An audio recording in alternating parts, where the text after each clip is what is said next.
alfarma da gaisuwa ta ban girma. Ka zamo mazan fama Dauda ɗan kahutu rarara. Gaisuwa muke masu Dauda ɗan kahutu ka ja zuga. Rabbana ya kare ka da sharrin masu sharri mu je oga. Gaisuwa muke masu Dauda ɗan kahutu ka ja zuga. Rabbana ya kare ka da sharrin masu sharri mu je oga.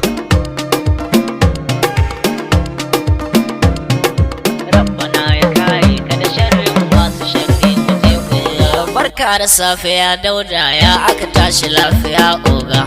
Sannu gaisuwa ne masu duka ka wuce su yan burga. Jami'ar mawakan arewa sannu ka hutu kai ka ja zuga.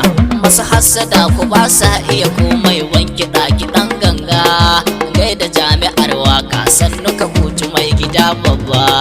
Gaisuwa muke masu Dauda ɗan ka hutu ka ja zuga. Rabbana ya kare ka da sharrin masu sharri mu je oga. Dogon guri kai gaisuwa gun ogan mu dan kware babba. Na arewa ɗan kahutu dan asali da baya yin zamba.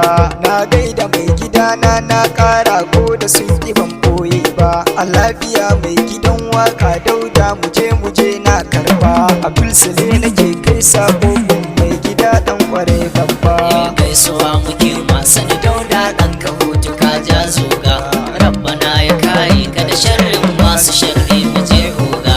Kayi ka iya Dauda ba mai ja da kai gidan waka. Mai kyan hali da alkhairi kowa ya sani ku ba shakka. Gaba za mu je kafan Allah Dauda rabbu shi na gatanka. Me ambato da kauna ga rasulo na ji yanzu sai barka.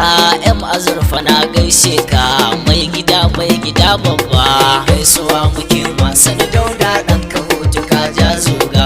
Rabbana ya kare ka da sharrin masu sharri mu je oga. Ko su yarda ko kar da su yarda ɗan kahutu sarki ne kai. Mai dubun kyauta ka wuce o'o masu yi don son kai. Sa gaban ka duk inda ka so ta rago fa ko ina sai ka kai. Da Rabbana kake komai addu'a ɗan kahutu ka sha sosai. Akwai fala haula gaya sun maƙiyan ka sun mace tun ɗazu.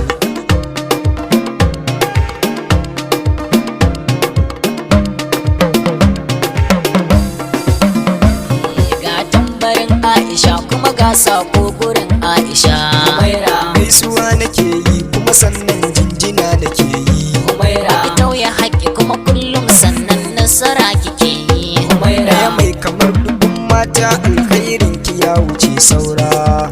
Dubu na kyauta Aisha Humaira baki da tsara. Gaisuwa muke masu Dauda ɗan kahutu ka ja zuga. Rabbana ya kare ka da sharrin masu sharri mu je oga. Gaisuwa muke masu Dauda ɗan kahutu ka ja zuga.